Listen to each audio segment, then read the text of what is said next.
Hello, and welcome back to the history of myth and legends. When you hear the name Medusa, what comes to mind? A monstrous gorgon with snake's fur hair, whose gaze turns men to stone. A terrifying villain slain by the hero Perseus. For centuries, that's been the dominant story. But what if I told you that this tale of horror is built on a foundation of tragedy?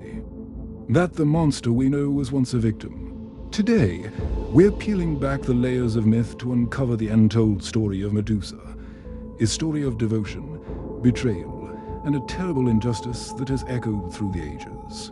Forget the monster for a moment, and let's find the woman who was lost to history.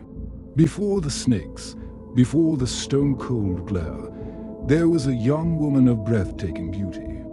Medusa was unique among her Gorgon sisters, Stheno and Euryale.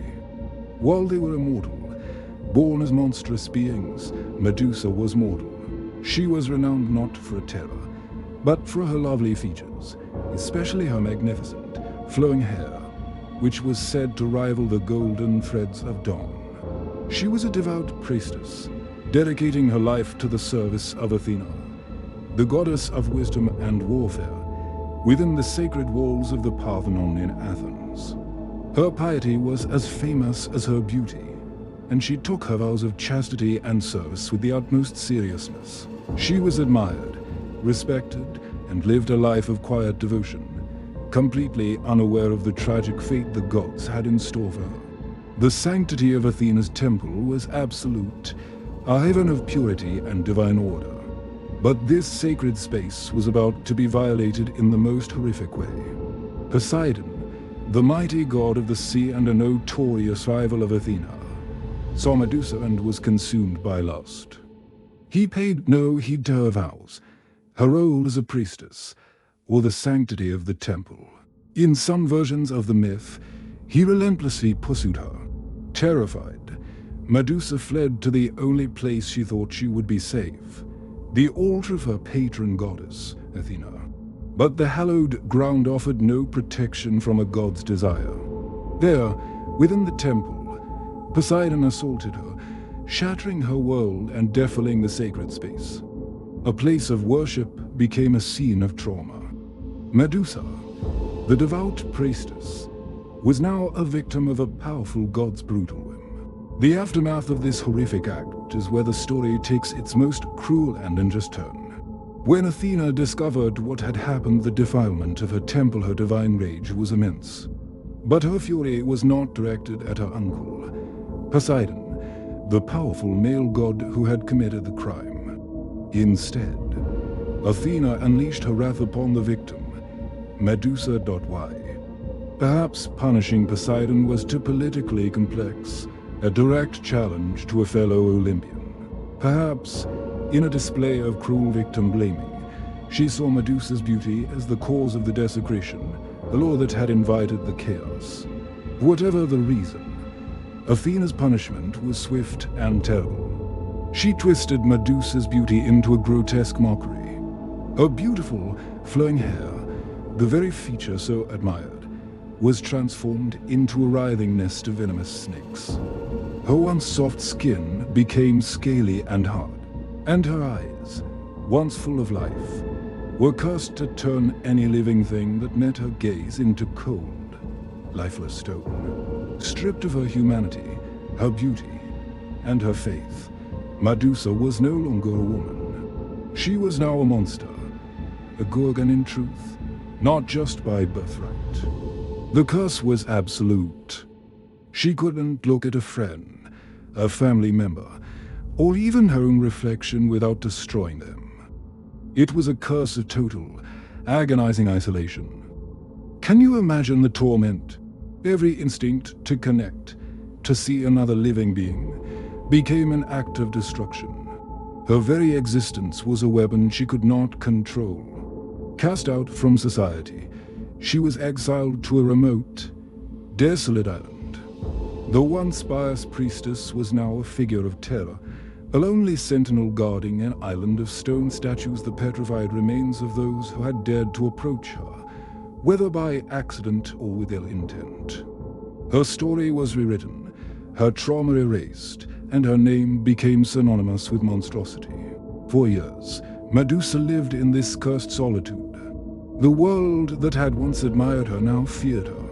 Men, now hearing tales of a fearsome monster, came not with compassion, but with swords. They were heroes seeking glory, wanting to claim the head of the dreaded Gorgon. Each one who came to her island was met with the same fate, turned to stone by a gaze she couldn't control, joining the silent, tragic garden of her victims. This brings us to Perseus, the hero of our traditional story. Sent on an impossible quest by a treacherous king, Perseus was tasked with bringing back Medusa's head.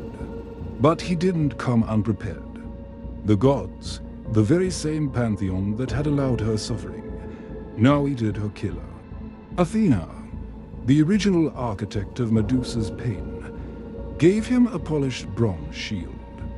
Hermes gave him winged sandals to fly. He was armed with divine gifts to slay a woman who had been divinely condemned. Using the reflection in his polished shield to avoid her direct gaze, Perseus approached the sleeping Medusa. She, who had never known a moment of peace, who had been wronged by gods and men, was defenseless in her slumber. With one swing of his sword, Perseus beheaded her. The hero's quest was complete. He had slain the monster. But in that moment of so-called victory, something extraordinary happened. From Medusa's severed neck, two beings sprang forth. Pegasus, the magnificent winged horse, and Chrysaor, a giant with a golden sword. These were her children by Poseidon, birthed from her at the moment of her death. It's a poignant and tragic final act that even in death, the consequences of her violation defined her legacy. Her life began in beauty, was shattered by trauma, and ended in a violent death that served a hero's ambition. But Medusa's story doesn't truly end there. Even in death, her power was exploited. Perseus used her severed head, still potent with its petrifying curse, as a weapon. He turned his enemies to stone, including the sea monster Cetus and the treacherous king who had sent him on the quest. Finally, he presented the head to Athena. And what did the goddess do? She placed Medusa's head on her own shield, the Aegis, forever using the image of the woman she had cursed as a symbol of her own power, a tool to terrorize her enemies. The ultimate irony. The face of a victim became a weapon worn by her punisher. This is why Medusa's story has resonated so powerfully in recent years. It has been reclaimed as a symbol not of monstrosity, but of feminine rage, of survival, and as a stark condemnation of victim blaming. She is a powerful emblem for those who have been silenced, punished, and turned into monsters for traumas inflicted upon them.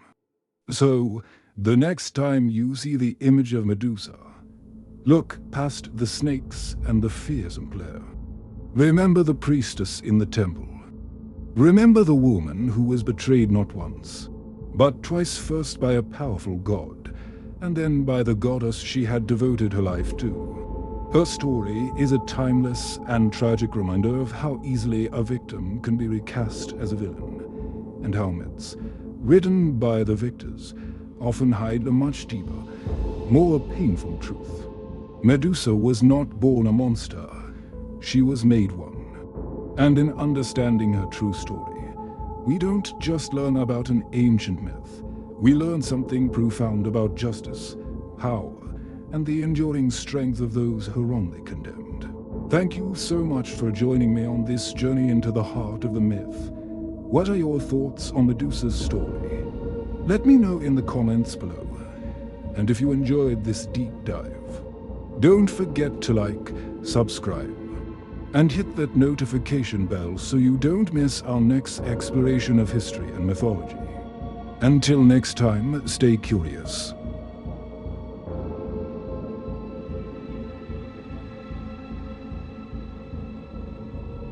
Have you ever wondered what would happen if the classic myths took a different turn?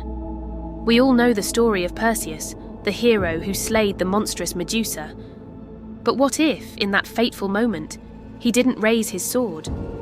What if, instead of seeing a monster, he saw a tragedy? Imagine this. Perseus, armed with a mirrored shield, creeps into Medusa's lair. He expects a beast, a creature of pure evil. But as he peeks at her reflection, he sees not a monster, but a woman, her face etched with a sorrow so deep it silences the hissing snakes on her head. Her eyes, which could turn men to stone, are closed, and a single tear traces a path down her cheek. He sees the curse, not the creature. In that instant, his mission is forgotten. He lowers his shield. He doesn't see a prize to be won, but a soul to be saved. He approaches her cautiously, not as a slayer, but as a stranger offering a hand. He calls out, not with a war cry, but with a gentle voice, asking her name. Medusa, startled, opens her eyes. But instead of seeing fear in his, she sees compassion. For the first time in an eternity, someone looks at her, truly looks, and doesn't turn to stone. Why? Because he isn't looking with greed or terror, but with empathy. This is where our story truly begins, a love story born from a moment of defiance against destiny. Perseus, renouncing his quest, chooses to stay. He learns of her curse, of Athena's wrath, of a life stolen by injustice. He becomes her shield, not from heroes, but from the loneliness that has been her only companion. He discovers the woman beneath the curse, her intelligence, her lost laughter, the kindness the world had forgotten. Their love would be a quiet rebellion. He would describe the world to her, the colour of the sunset, the feel of the ocean breeze, things she could no longer see for herself. And she, in turn, would share the wisdom of her long, solitary years. Together, they wouldn't change her curse, but they would change its meaning. It would no longer be a mark of monstrosity, but a testament to their unique, impossible love. A hero who chose love over glory, and a monster who was finally seen as the woman she always was. It's a powerful reminder that sometimes the greatest act of heroism isn't to slay the monster, but to understand it. What do you think would happen next in their story? Let me know in the comments. Thanks for watching, and if you enjoyed this twist on mythology, don't forget to like and subscribe for more. See you next time.